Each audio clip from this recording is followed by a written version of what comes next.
Apprentice Lodge. All growth is the result of exercise and the intensifying of vibratory rates. It is through exercise that the muscles of the human body are strengthened. It is through the 7 liberal arts and sciences that the human mind receives certain impulses which, in turn, stimulate internal centers of consciousness. These centers of consciousness, through still greater development, will later give fuller expression to these inner powers, but the entered apprentice has for his first duty the awakening of these powers, and, like the youth of whom he is a symbol, his ideals and labors must be tied closely to concrete things. For him both points of the compasses are under the square, for him the reasons which manifest through the heart are in mind, the 2 polarities of expression are darkened and concealed beneath the square which measures the block of bodies. He knows not the reason why, his work is to follow the directions of those whose knowledge is greater than his own, but as the result of the application of energies. Through action and reaction he slowly builds and evolves the powers of discrimination and the strength of character which mark the fellow craft degree. It is obvious that the rough ashlar symbolizes the body. It also represents cosmic root substance which is taken out of the quarry of the universe by the first expressions of intelligence and molded by them into ever finer and more perfect lines until finally it becomes the perfect stone for the builder's temple. How can emotion manifest save through form? How can mind manifest until the intricately evolved brain cells of matter have raised their organic quality to form the groundwork upon which other things may be based? All students of human nature realize that every expression of man depends upon organic quality, that in every living thing this differs, and that the fineness of this matter is the certain indication of growth, mental, physical or spiritual. True to the doctrines of his craft, the entered apprentice must beautify his temple. He must build within himself by his actions, by the power of his hand and the tools of his craft, certain qualities which make possible his initiation into the higher degrees of the spiritual lodge. We know that the cube block is symbolic of the tomb. It is also well known that the entered apprentice is incapable of rolling away the stone or of transmuting it into a greater or higher thing. But it is his privilege to purify and glorify that stone and begin the great work of preparing it for the temple of his king. Few realize that since the universe is made up of individuals in various stages of development, responsibility is consequently individual, and everything which man wishes to gain he must himself build and maintain. If he is to use his finer bodies for the purpose for which they were intended, he must treat them well, that they may be good and faithful servants in the great work he is preparing for. The quarries represent the limitless powers of natural resources. They are symbolic of the practically endless field of human opportunity. They symbolize the cosmic substances from which man must gather the stones for his temple. At this stage in his growth, the entered apprentice is privileged to gather the stones which he wishes to true during his progress through the lodge, for at this point he symbolizes the youth who is choosing his life work. He represents the human ego who in the dawn of time gathered many blocks and cubes and broken stones from the great quarry. These rough and broken stones that as yet will not fit into anything are the partially evolved powers and senses with which he labors. In this first state he must gather these materials, and those who have not gathered them can never true them. During the involuntary period of human consciousness, the entered apprentice in the great lodge was man, who labored with these rough blocks, seeking the tools and the power with which to true them. As he evolves down through the ages, he gains the tools and cosmically passes on to the degree of fellow craft where he trues his ashlar in harmony with the plans upon the master's tracing board. This rough, uncut ashlar has 3 dimensions, representative of the 3 ruffians who at this stage are destroyers of the 4th-dimensional life concealed within the ugly, ill-shaped stone. The lost key of the entered apprentice's service. Why, he may not ask, when, he does not know. His work is to do, to act, to express himself in some way, constructively if possible, but destructively rather than not at all. Without action, he loses his great work. Without tools, which symbolize the body, he cannot act in an organized manner. Consequently, it is necessary to master the arts and sciences which place in his hands intelligent tools for the expression of energy. Beauty is the keynote to H's ideal. With his concrete ideals he must beautify all with which he comes in contact, so that the works of his hand may be acceptable in the eyes of the great architect of the universe. His daily life, in home, business, and society, together with the realization of the fundamental unity of each with all, form the base upon which the aspiring candidate may raise a greater superstructure. In truth he must live a life, the result of which is the purification of his body, so that the more attenuated forces of the higher degrees may express themselves through the finer sensitivity of the receiving pole within himself. When he reaches this stage in his growth, he is spiritually worthy to seek outsider advancement into a higher degree. This advancement is not the result of election or ballot, but is an automatic process in which, having sensitized his consciousness by his life, he thereby attunes himself to the next succeeding plane of expression.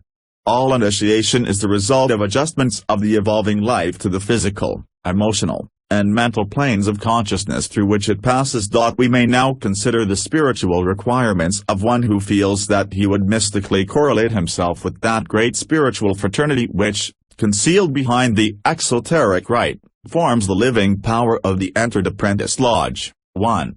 It is essential that the entered apprentice should have studied sufficiently the subject of anatomy to have at least a general idea of the physical body, for the entire degree is based upon the mystery of form. The human body is the highest manifestation of form which he is capable of analyzing. Consequently, he must devote himself to the study of his own being and its mysteries and complexities. 2. The entered apprentice must realize that his body is the living temple of the living God and treat it accordingly, for when he abuses or mistreats it he breaks the sacred obligations which he must assume before he can ever hope to understand the true mysteries of the craft. The breaking of his pact with the higher life evolving within himself unfailingly invokes the retributive agencies of nature. 3. He must study the problem of the maintenance of bodies through food, clothing, breathing, and other necessities, as all of these are important steps in the entered apprentice lodge. Those who eat immoderately, dress improperly, and use only about 1/3 of their lung capacity can never have the physical efficiency necessary for the fullest expression of the higher life. 4. He must grow physically and in the expression of concrete things. Human relationships must be idealized at this time, and he must seek to unfold all unselfish qualities which are necessary for the harmonious working of the Mason and his fellow man on the physical plane of nature. 5. He must seek to round off all inequalities. He can best do this by balancing his mental and physical organisms through the application and study of the 7 liberal arts and sciences. Until he is relatively master of these principles on the highest plane within his own being, he cannot hope spiritually to attract to himself, through the qualities of his own character, the life-giving ray of the fellow craft. When he reaches this point, however, he is spiritually ready to hope for membership in a more advanced degree. The Mason must realize that his innermost motives are the index of his real self, and those who allow social position, financial or business considerations or selfish and materialistic ideals to lead them into the Masonic Brotherhood have thereby automatically separated themselves from the craft. They can never do any harm to Freemasonry by joining because they cannot get in. Ensconced within the lodge, they may feel that they have deceived the Grand Master of the universe, but when the spiritual lodge meets to carry on the true work of the craft, they are disqualified and absent. Watch fobs, lapel badges, and other insignia do not make Masons, neither does the ritual ordain them. Masons are evolved through the self-conscious effort to live up to the highest ideals within themselves. Their lives are the sole insignia of their rank, greater by far than any visible, tangible credential. Bearing this in mind, it is possible for the unselfish, aspiring soul to become spiritual and liberally vouched for by the centers of consciousness as an entered apprentice. It means he has taken the first grand step on the path of personal liberation. He is now symbolized as the child with the smiling face, for with the simplicity of a child he places himself under the protection of his great spiritual father, willing and glad to obey each of his commands. Having reached this point and having done the best that was possible for him to do, he is in position to help that the powers that be, moving in their mysterious manner, may find him worthy to undertake the second great step in spiritual liberation. Chapter 4. The Fellow Craft. Life manifests not only through action on the physical plane, but through human emotion and sentiment. This is the type of energy taken up by the student when he starts his labors in the fellow craft. From youth with its smiling face, he passes on to the greater responsibilities of manhood. On the second step of the temple stands a soldier dressed in shining armor, but his sword is sheathed and a book is in his hand. He is symbolic of strength, the energy of Mars, and the wonderful step in spiritual unfoldment which we know as fellow craft. Through each one of us course the fiery rays of human emotion, a great seething cauldron of power behind each expression of human energy. Like spirited horses chafing at the bit, like hounds eager for the chase, the emotional powers cannot be held in check, but break the walls of restraint and pour forth as fiery expressions of dynamic energy. This great principle of emotion we know as the second murderer of Hiram. Through the perversion of human emotions there comes into the world untold sorrow, which through reaction, manifests in the mental and physical bodies. It is strange how divine powers may become perverted until each expression and urge becomes a ruffian and a murderer. The divine compassion of the gods manifests in this world of form very differently than in the realms of light. Divine compassion is energized by the same influxes as mortal passions and the lusts of earth. The spiritual light rays of cosmos, the fire princes of the dawn, which seethe and surge through the unregenerate man, are the impulses which he perverts to murder and hate. The ceaseless power of chaos, the seething pinwheel spirals of perpetual motion, whose majestic cadences are the music of the spheres, are energized by the same great power that man uses to destroy the highest and best. The same mystic power that keeps the planets in their orbits around the solar body, the same energy that keeps each electron spinning and whirling, the same energy that is building the temple of God, is now a merciless slave driver which, unmastered and uncurbed, strikes the compassionate one and sends him reeling backward into the darkness of his prison. Man does not listen to that little voice which speaks to him in ever-loving, ever-sorrowful tones. This voice speaks of the peace accompanying the constructive application of energy which he must chain if he would master the powers of creation. How long will it take King Hiram of Tyre, the warrior on the second step, symbolic of the fellow craft of the cosmic lodge, to teach mankind the lessons of self-mastery? The teacher can do it only as he daily depicts the miseries which are the result of uncurbed appetites.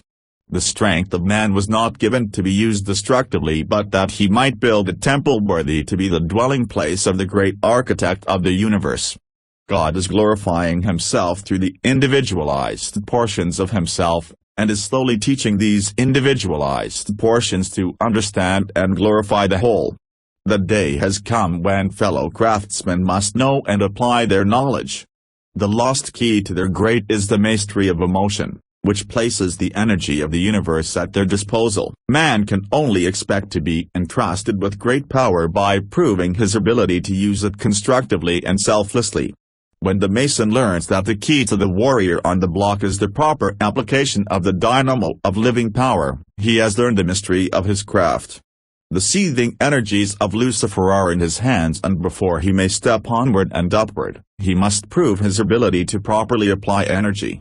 He must follow in the footsteps of his forefather, Tubal-Cain, who with the mighty strength of the war god hammered his sword into a plowshare. Incessant vigilance over thought, action, and desire is indispensable to those who wish to make progress in the unfolding of their own being, and the fellow craft's degree is the degree of transmutation. The hand that slays must lift the fallen, while the lips given to cursing must be taught to pray. The heart that hates must learn the mystery of compassion, as the result of a deeper and more perfect understanding of man's relation to his brother. The firm, kind hand of spirit must curb the flaming powers of emotion with an iron grip. In the realization and application of these principles lies the key of the fellow craft.